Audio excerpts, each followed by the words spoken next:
everyone. My name is Clint Finney. I'm a soil conservation technician for the Natural Resource Conservation Service based out of Hopedale, Ohio, which is Jefferson and Harrison County in extreme eastern Ohio, right across the river from Weirton and Wheeling, West Virginia.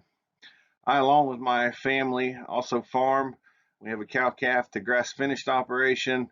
Also have some grass-fed sheep and a small farrow to finish operation. We market a lot of our products directly to the consumer through farmers markets and other means. I'm also involved with the Eastern Ohio Grazing Council, which is a 7-county organization here in Eastern Ohio that holds monthly pasture walks out at farms, April through October. And we hold some winter meetings, January, February, and March, winter training meetings on grazing and management intensive grazing. Today I'm going to talk to you about getting the most out of winter feeding. This is kind of a couple different presentations that I've given at the Eastern Ohio Grazing Council meetings, kind of put together all into one, just to explore what it takes to get through the winter, and also some practices that we can implement to help our winter feeding operations be more profitable and more easy to manage. So let's get started. First, I'd like to lay some ground rules for my presentation. I'd sort of like to do that both for me and for you so that you understand what we're going to be speaking about here today. And if we're going to talk about getting the most out of winter feeding, we need to first think about, why are we feeding hay at all? And for most of us, that seems like a silly question. We're feeding hay to get through the winter, but we're feeding hay or stored forages to get through a time of need. It may be winter, it may be summer, but it's a time when our forages out in the pasture fields are not growing, or we don't have a stockpile of forages out there that the livestock can consume. So we're feeding hay in essence too, to protect our pasture fields, to keep them from becoming overgrazed through that time of non-production, be it winter or be it summer. Also, remember, as we're talking about this, and I've alluded to it, that we're talking about feeding stored forages, and I'm going to say when some of you may be feeding some other source of stored feed. And that's okay too. But just know, when I'm speaking about hay, I'm talking about stored forages of any kind. And I'm also talking about winter, but I may be talking about summer. We've had some extremely dry weather here in Eastern Ohio, and we've had to feed some hay to some of our livestock this winter or this summer. And I'm talking about any season where we may need to feed stored forages to help protect our pasture fields. The practices and things I'm going to talk about work either in the summer or in the winter. And also anything that I talk about, any practice or winter feeding strategy, I'm talking about it from an angle where we're using management intensive grazing, or some sort of management intensive grazing, to manage our pastures when they are growing, when they are vegetative, and when we do have livestock out there. I didn't say it in the first slide, but along with the cattle and sheep and hogs that we have at home, our cow herd is moved every 12 hours to fresh pasture. Our stocker steers or grass finished steers are moved daily to fresh pasture. The sheep herd is moved daily. The sheep and stocker steers typically, or grass finished steers, are typically together in the same field. At some points in the year, they're all together in the same field. It depends on our management and our strategy, and what kind of forage we're grazing. We graze a diverse stand of perennials, and we're trying some annuals here the last few years to be able to graze and keep our livestock fed through both the summer and extending into the winter. And then the last thought is, we have to remember, as I go through my presentation, that feeding stored forages is the most expensive part of any grazing operation. At its inception, really, management intensive grazing was about reducing the costs of a grazing operation.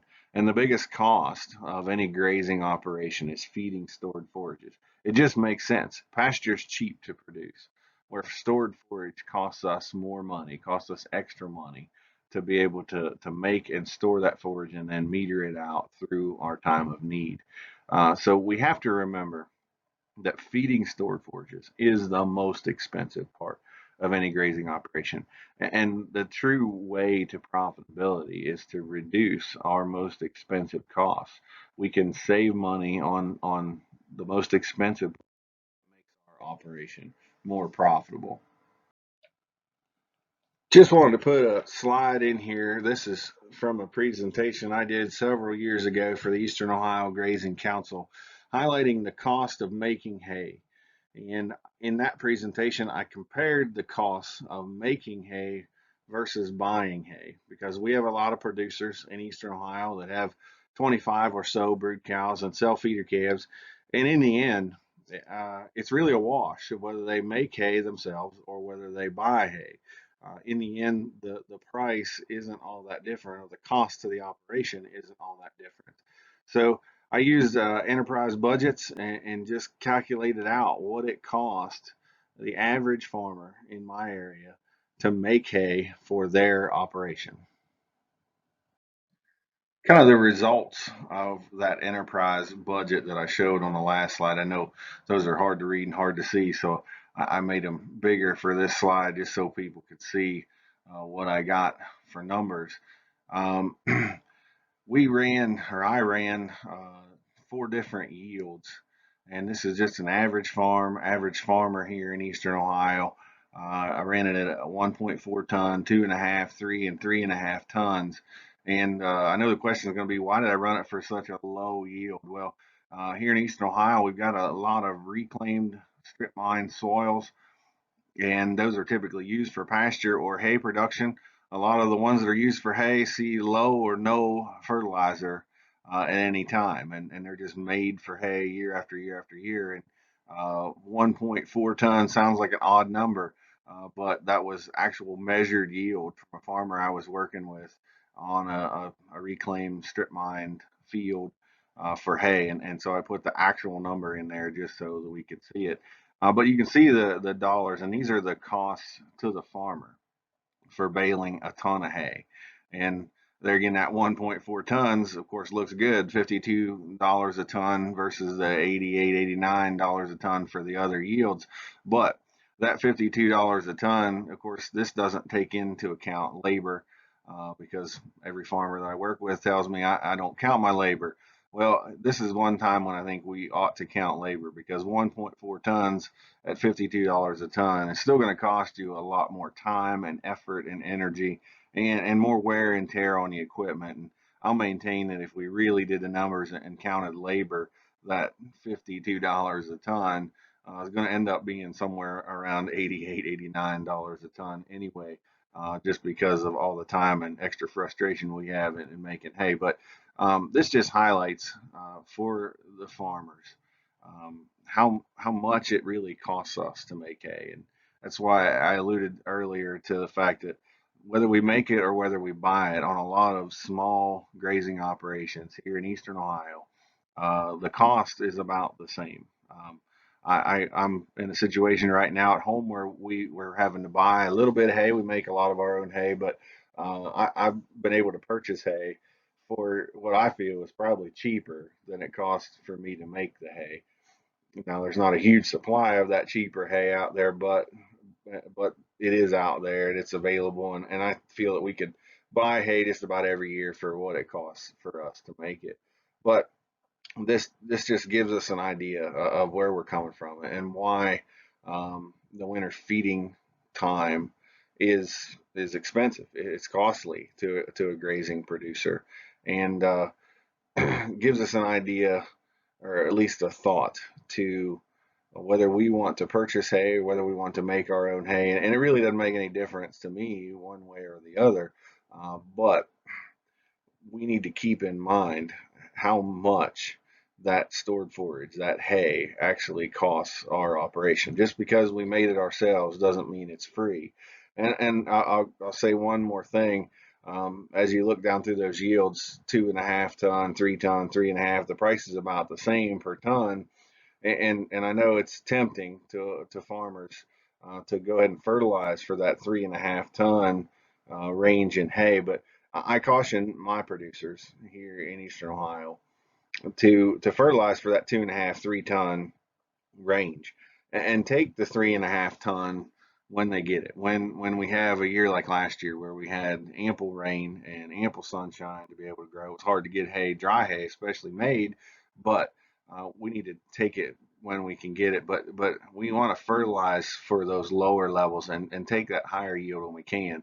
And I know there may be some of you watching from the western part of the state that are wondering about how low those yields are. But here in eastern Ohio, any soils that are more productive and that can produce more tons per acre typically are in corn and soybeans and wheat rotation. They're in continuous crop ground and not in hay. Now, we do have some farms that rotate corn, beans, and have some hay in their rotation, but for the most part, most of our grazing producers are in that range of 3 ton per acre. We do have some soils that can produce more, just most of them are involved in crop production. Now that we've talked about hay and the cost of making hay, I think it's important to go into how we're going to get that hay fed. And we've got several different ideas and ways to produce or to be able to feed hay. And by all means, we may use a hybrid of several different kinds of systems to be able to feed the hay that we need to feed to get through the winter. But thought it was important to just go through a few of them and maybe give you some ideas on how to feed hay better on your operation, how to make winter feeding work out better for you, and ultimately, hopefully, be more profitable. First one out of the gate is sacrifice areas. This is kind of what I call the do nothing approach or the do what we've always done approach. We pick an area of the farm. Hopefully, we pick an area of the farm. We don't just let them do it all over the farm, but we pick an area of the farm and we haul hay out there to the field, and we create some messes in and out of gates, and the whole field pretty much ends up torn up through the winter time. If you can't tell, it's not my preferred method of winter feeding, especially these last 2 or 3 winters where it's been really, really wet, and those fields take a long time to recover, sometimes 2 years to get them back to something, sometimes longer than that. So that's kind of the lower tier option of what to do in the winter, and this is somewhere that I don't want to be. We want to be better than just a plain sacrifice area. But if we have to, it takes a well drained soil away from a stream, and those areas need to be rotated annually. The challenge is, of course, dealing with the mud. Um, Animal comfort becomes a problem because those cows get muddy or sheep get muddy. Sheep especially don't like mud. They'll avoid it at all costs, even if that's what the feed is. Soil erosion becomes a problem, and we're all big about solving that problem. Water quality can be an issue, even if the stream is a good enough distance away, and then the area will have to be reseeded. Now we can look at this as a challenge or a good thing because we may get some new forages out there, but I'm telling you that sometimes we pound the soil so hard that it takes a year or two to recover. So even if we plant some awesome seed the next spring, we may not get anything to grow. So we'll go on and we'll talk about another management practice. What used to be one of my favorite ways to feed hay has become probably one of my least favorite ways, just because of the winters that we've had the last 3 or 4 years. Unrolling hay is a beautiful way to feed cows or sheep, even if the weather's froze, if it's dry, even if we have a light snow cover, 2 or 3 inches of snow. But after that, if it's really wet and really muddy, we end up unrolling a bale of hay, and by the time you turn around to look at the bale, the cows have already trumped it all into the mud, and you're starting over with another bale. That's what kind of led me to build a heavy use pad, was because I unrolled a bale of hay in March one year, and by the time it got to the bottom of the hill, I couldn't see any of the hay anymore because the cows had trumped it all in the mud. But a good way to feed hay, if we can count on frozen weather. The problem is around here we can't count on frozen weather. I know that this winter we've had 6 frozen days because I was home either hauling hay home from other farms those days or hauling manure to a stockpile area on those days. So with only 6 frozen days out of the year, it made it real hard to pull cows off a heavy use pad and take them out to the field to unroll hay for one day and then turn around and head them back to the heavy use pad. A good plan, as long as we have frozen weather, maybe a good plan to work in with some of the other practices we're going to talk about, but can have its challenges because of the weather. Also, it wastes a lot of hay. This is good for lower quality type hay because, as Pete Conkle called it bed and breakfast hay. That's a good way to put it. They're going to lay on a lot. They're going to waste a lot. If we expect those cows to clean it all up or sheep to clean it all up, our animal performance is going to be really hurt. So just another practice. We're going to go on to the next one. Bale grazing. This one's kind of got some renewed interest, I guess, right now, especially with the regenerative folks. This is a system where we take bales and set them out there in the field on 25-foot centers. We build temporary fence around them, and then we move the temporary fence to allow cows access to them. I guess you could haul hay out there, but you're giving the livestock a new strip of ground every time you move bales. The regenerative folks are using this in dry times and in the right climates to help bring soils back. You know, you're putting a lot of manure down, a lot of waste hay down, and it will really make a field look good. The problem is those are in maybe some more brittle climates, some more drier climates. Here in our wet climate, bale grazing works great there again when it's frozen, when it's dry. It really works awesome when it's snow covered. The last real significant snowfall we had a couple years back, we had a bale grazing field then, was the best thing we could do in that time period. I like to set out some bales at home and be able to bale graze if the weather gets to that point. If it doesn't, then those bales eventually get pulled in. We use them for something else in the spring, but I do that just in case we have a deep snow. The problem I have with bale grazing is in our wet winters, the areas near the water trough get tramped up tremendously bad. And we can have days where it's really wet and really muddy. I mean, you're basically using a bale ring out there in the field, and we can lose a lot of soil right there around that bale ring. Now, I've done some compaction tests and found that it really didn't do as much damage as we thought it did. But these areas then will have to be reseeded. Some of them will have to be kind of graded and leveled back up before we do seed them back down. A good way to feed hay. And it's not something you want to go back and do again the next year. You got to rotate that annually.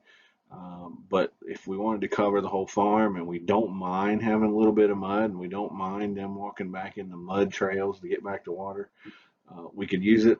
But it really, again, not my preferred way to feed hay. Heavy use pads. These can be constructed of concrete or gravel. Concrete, of course, is for someone that's going to clean them really frequently and usually going to be done in conjunction with an animal waste facility.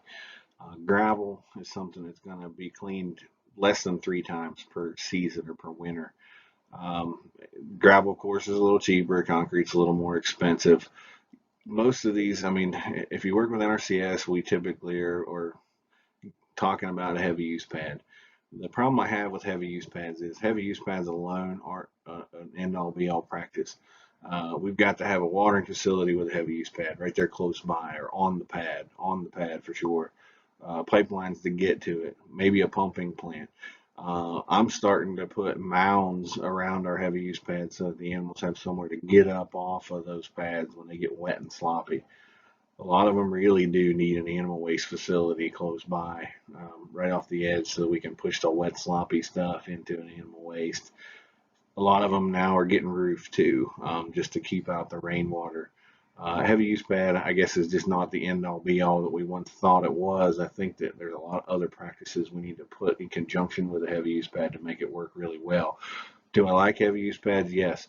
Do they need other practices? Most certainly. I've yet to see a heavy use pad that didn't have a runoff potential, one that wasn't roofed. Let's put it that way. We get a heavy snow melt, and that thing washes off the pad. So it's going to have some runoff issues. Um, we got to worry about storing manure. If we're letting the animals come on off the pad, we're going to have mud at the edges.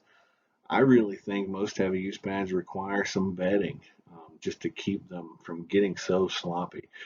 I use a heavy use pad at home, and I'll tell you my number one concern with it is animal comfort.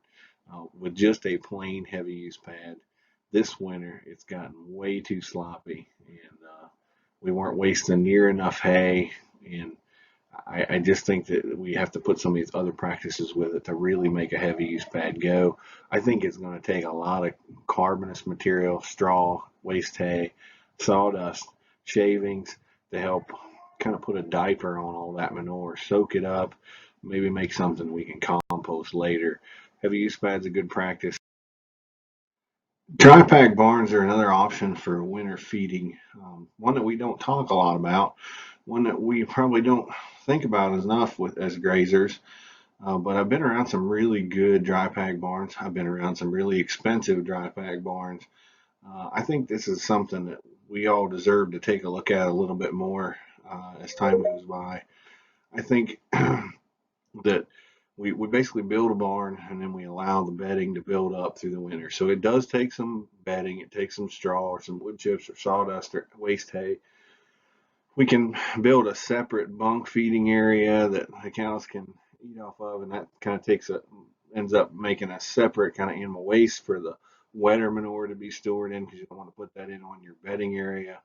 But in the end, we can kind of pile that manure up inside the barn, allow it to compost, and then get it spread back out. And I think as we go further down the soil health route, we're going to find that this may be preferable to doing a heavy use pad with an animal waste, where we're actually letting that manure compost some before we go ahead and spread it out back on the field.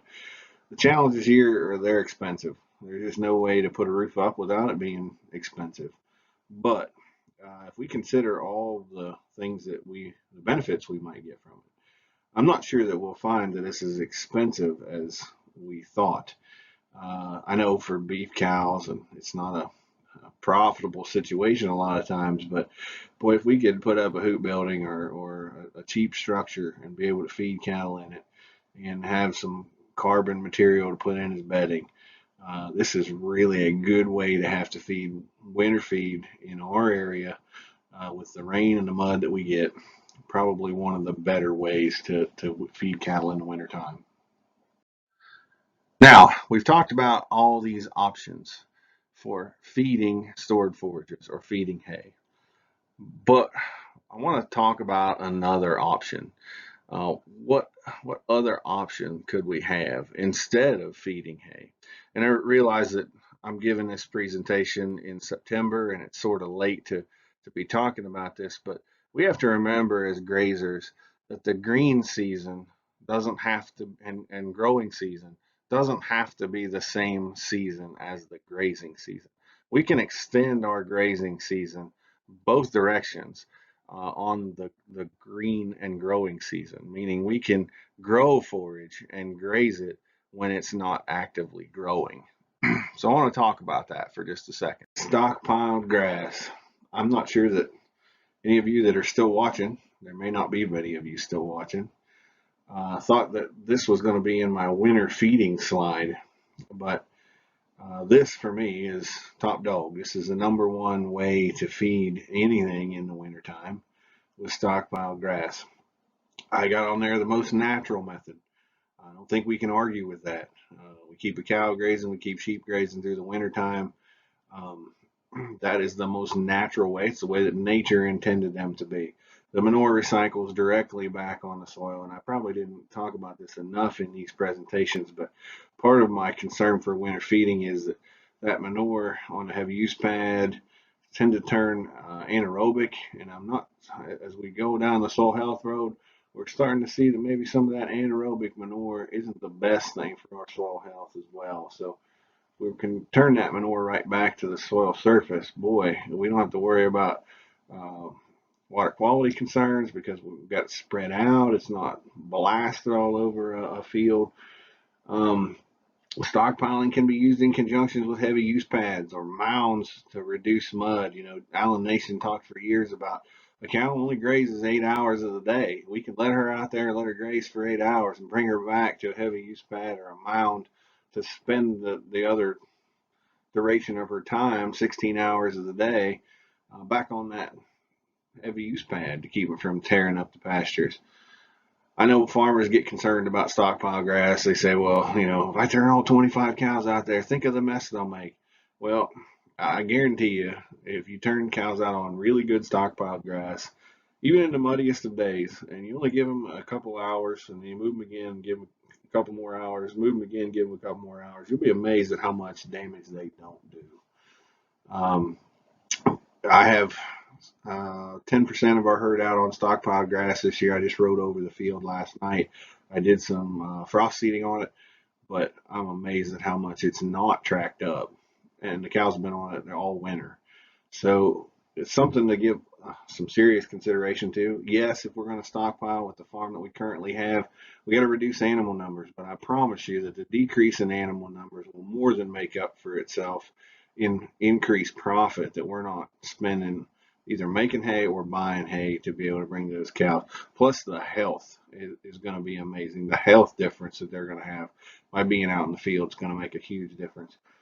So all the slides I put challenges. For me, stockpile forages don't present any challenges other than I have to stop grazing them August 1st so that they do stockpile. Outside of that, if I'm feeding hay, that's taking time and with a tractor. If I'm feeding in a dry pack barn, feeding hay in any way, I got time invested in putting hay out. With stockpile grass, yeah, I got time in going and moving the fence, but it's a whole lot more enjoyable time out there on the four wheeler and walking around with the cows for the 10 or 15 minutes I'm going to be there than it is to slog through the mud. So this is my preferred method. If you were following along, you probably saw that I put these kind of in the order of the way I prefer things to be. But I think we all need to work a little harder at extending our grazing season, grazing cattle or sheep or whatever we happen to be grazing further into the winter to be able to give ourselves a fighting chance of having a better winter next year.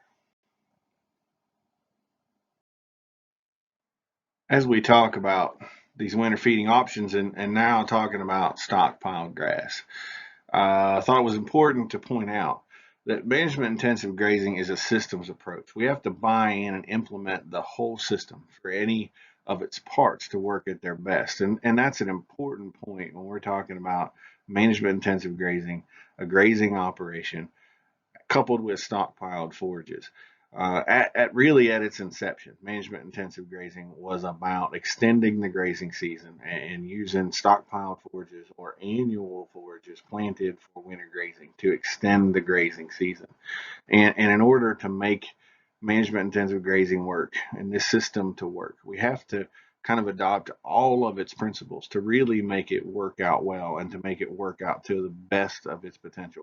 This is something we talk about at the Eastern Ohio Grazing Council meetings all the time, is putting the whole system together to make it work. Sometimes putting just parts of it together is going to help, but if we put all of the systems together into one whole system, we can really see a benefit to our operation. Just to show you that I did the background work, and for those of you that know me, you know that I did the numbers. I enjoy the numbers. I enjoy doing them. I did a crop enterprise budget or a livestock enterprise budget for stockpiled forages. I actually did it for a cow calf operation, 25 cows, which is typical for Eastern Ohio, under different um, calving percentages, live calving percentages, and put in all the numbers to make it a typical operation in Eastern Ohio. And then I ran the same budget for an operation that was feeding hay 150 days, the typical November 15th to April 15th, for an operation that was feeding hay for 75 days, for an operation that was feeding hay for around 40 days, and for an operation that was shooting for feeding almost no hay through the winter. Now, do we think that we can get a winter that we would feed almost no hay? Probably not. It's probably more economical that we figure we're going to have to feed some hay at some point. But I thought it was important to run the numbers just for producers to be able to see what an operation that extends their grazing season looks like as far as profitability. And here's the numbers I came up with. So that 150-day hay feeding operation, so an operation that fed hay that typical November 15th to April 15th, their returns on their pasture, and this is just a typical, everything was average I put in, but the numbers can be believed. Return to that operation $10.73 per acre, and you can see the remaining numbers there. But we talked about we have to feed some hay, and so my goal at home at the farm is to feed hay for somewhere between 30 and 60 days. So I can take my returns per acre from $10.73 per acre up to $31.20 per acre. Now, for some of you, these may be depressing numbers. It may look bad, but this is just a standard 25 cow selling feeder calves at the sale barn type of operation with no other increases in price. But very, very good point to point out, and you can see the total numbers per herd down below. But that slight increase per acre adds up to a whole lot of extra money over the entire herd or over the entire farm. And I think it's just interesting to point out for producers who say, well, I make hay and I feed hay 150 days because that means I can have more cows on pasture and I can just feed them all because I'm making hay anyway. Well, in the end, we can reduce your cow herd. And you can see the numbers of cows that was based off the same acres. So we reduced the number of cows in order to get that extra grass to be able to use as stockpile grass. We can reduce your cow numbers and still make you more profitable by making and feeding less hay. So hopefully by now I've got you all talked into stockpiling forage to be able to graze through the winter or extend your grazing season at least into the winter. But the next question is, how do we get started? Well, I'm here to tell you it's not that hard. One of the things we need to do is reduce our herd. If we've got 25 cows, we probably need to reduce down to 20 cows in order to be able to extend our grazing season. Or we need to find some additional acres to be able to graze, one or the other. And I caution my producers to keep a list, a ranked list of every cow in their herd, and keep that list updated so we know where that bottom 10% is, and we know when we need to get rid of them. We're changed from feeding hay 150 days to extending our grazing season, then we need to get rid of some cows, and we need to take that bottom out when we get the chance.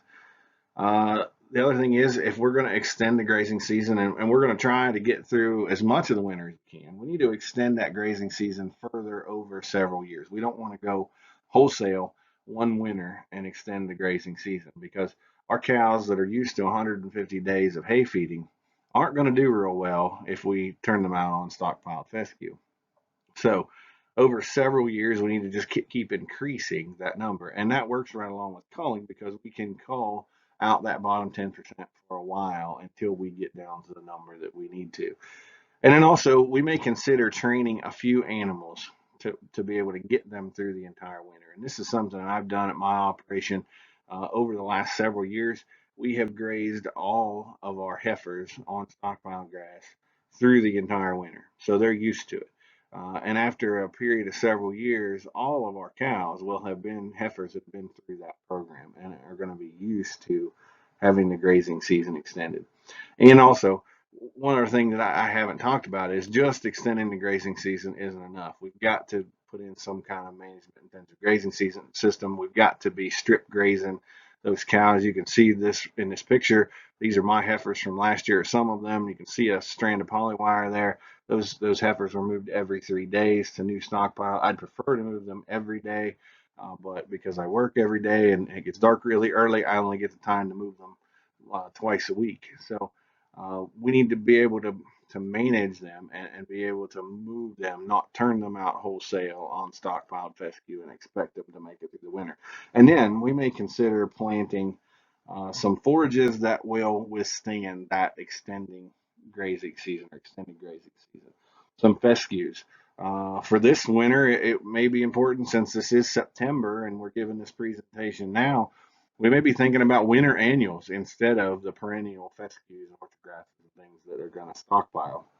And by all means, winter annuals work just as well. They're a little bit more expensive than stockpiled fescues, but they're a whole lot cheaper than stored forages. Well, that's a wrap for my presentation on getting the most out of winter feeding. If y'all enjoyed it, please feel free to check out the Eastern Ohio Grazing Council's YouTube channel. We've got lots of videos uploaded there, both from our winter training sessions, but also from this year when we couldn't meet in person. We've done a lot of web updates and some pasture walks and posted them there for our members and producers to be able to check out when they can. We thank you all for the opportunity. Really missed out on attending the Farm Science Review. My 6-year-old was really excited to get to go his first time to the Farm Science Review, but we'll make sure we get him there next year. With that, I'll say I hope we'll see you next time.